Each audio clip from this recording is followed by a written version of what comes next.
Hello, early high school students and parents. This video is to address the remote learning and expectations that will go with it.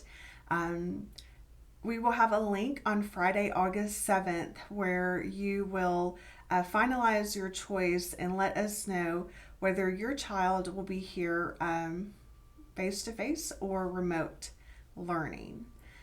Before you finalize that decision, I wanted to be clear with the expectations and procedures so that you and your family can make the best choice.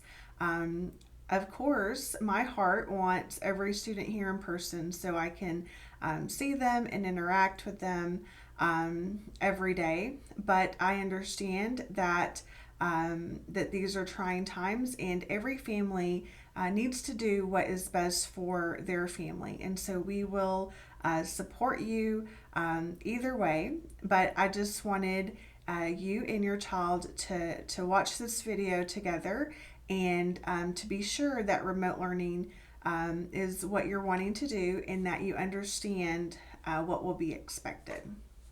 So, first, remote learning this fall is not going to look like this last spring.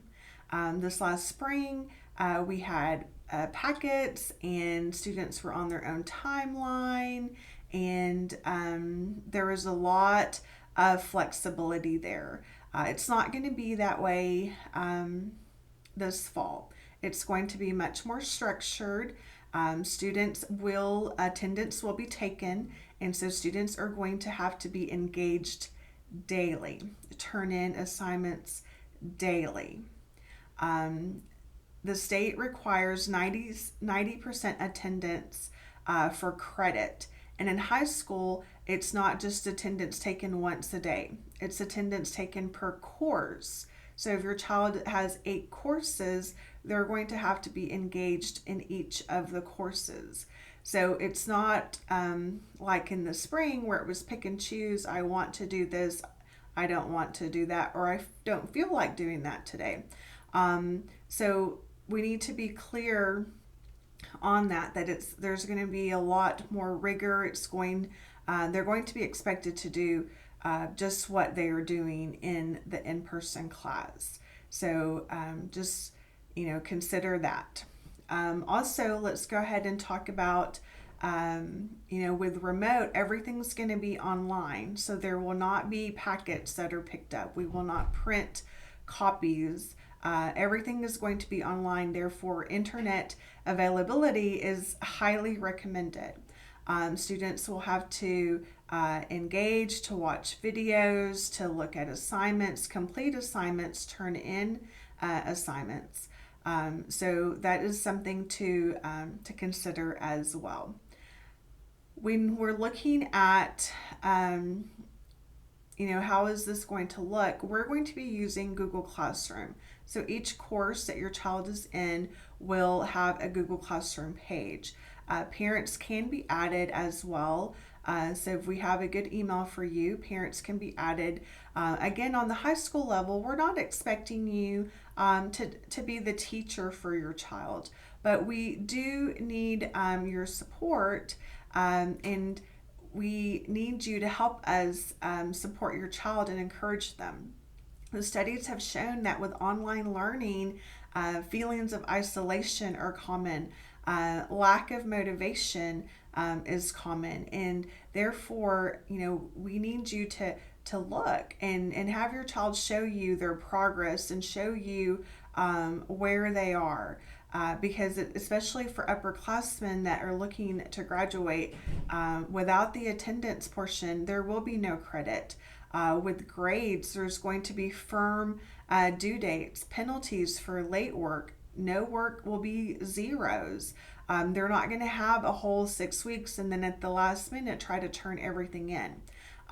So that's going to be important to consider. Your child, their motivation on being self-motivators when they are alone and things of that nature. So consider that as well as you're thinking about it. Another thing to consider is the timeline. So in the spring, our timeline was very flexible. Teachers were doing Google Meets at 9 p.m., answering emails at 4 in the morning.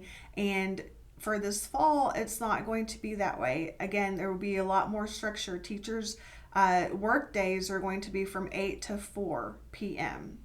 And so there will be a schedule that has when each teacher is available for online one-on-one answering or tutoring or online interaction. So students are going to have to look at that schedule and make plans accordingly to meet with their teacher. So that's an important thing to consider as well. Let's go ahead and talk about CTE courses. So that's some of our electives. Depending on which elective your child may have, there may be times where they have to come in person and produce a product. For example, welding is coming to mind. Welding will be one of those courses that is going to be hard for us to grade them remotely. They'll have to come up and actually produce something. So again, just know that on some of the elective courses, there may be a requirement where they come up. Again, that'll be different student to student. As far as testing, so unlike other campuses on our district, at high school we have GPA, we have class rank, all of which are very important. And so in order to keep testing secure, we understand that if we give a test and it's remote, a lot of factors could play into that. So we will have testing that will be done in person for our remote learners. Testing days are going to be on Wednesdays. They would come in after school at 4 p.m. and then depending on how many tests they have, we will have a window 4 p.m. to 6 p.m. where they come in and the tests will be proctored. So again, that's something to consider. We want things to be fair all across the board, and so tests will be proctored and will be in person.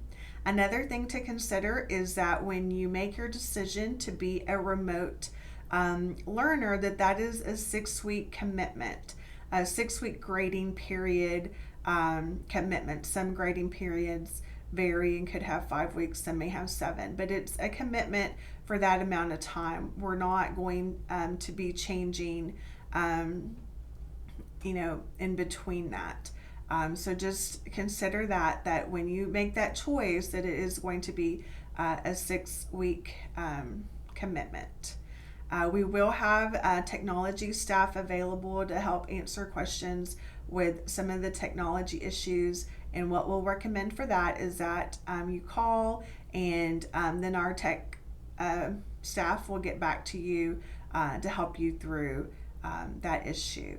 So again, I know that there's a lot of things that may be weighing on your heart or you may have questions about. I encourage you to send me an email, judith.ozuna@earlyisd.net, or to give us a call here at the office. Teachers will be back on campus next week and things will get a little bit busier, so know that it may take me a few minutes to get back to you. But again, we want to answer your questions to reassure you that we care for your child and that we have their best interest at heart.